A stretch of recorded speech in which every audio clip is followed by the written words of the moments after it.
BJP BRS నేతలపై Congress MLC Addanki Dayakar ఆగ్రహం వ్యక్తం చేశారు.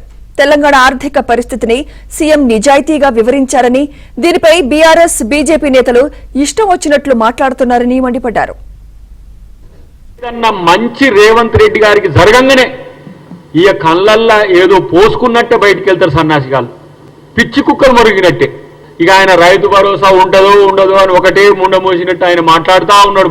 బండి సంజయ్, నువ్వేమీ ఆ బాధపడకు నాయన, భరోసా ఎవరు రైతు భరోసా తీసేస్తామని ఎవరు అనలే. ఇక ఆయన మొన్న ఆయన వెళ్ళిండు, మన బకాసురుడు బయటికి వెళ్ళి బస్సుల కాడ కొట్లాడుతున్నాను అంటుండు కేసీఆర్.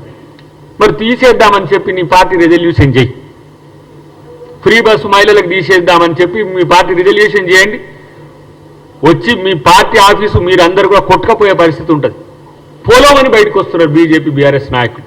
ఎందుకంటే వీళ్ళు క్రెడిబిలిటీ అనేది లేని నాయకులు కాబట్టి. ఇలా మనోడు మాట్లాడుతున్నాడు కేటీఆర్, రేవంత్ రెడ్డి గారు వచ్చిన తర్వాతనే మొత్తం ఆర్థిక పరిస్థితి అంతా కుంటుపడ్డదన్నట్టుగా మాట్లాడుతున్నాడు. నేను చెప్తున్నా కేటీఆర్, నీకు తెలుసో నువ్వు మరి ఏం చదువుకున్నావు నాకు ఇంకా తెలియదు. నేనైతే కామర్స్లో డాక్టరేట్ ఉంది నాకు. రాష్ట్రాన్ని దోచుకున్న దొంగలు మీరు, ఇంకా మాట్లాడే నైతిక హక్కు కూడా లేదు. దోచుకుంటే మిన్నకుండి చూస్తున్న ద్రోహులు ఎవరంటే ఇక్కడ బీజేపీ నాయకులు.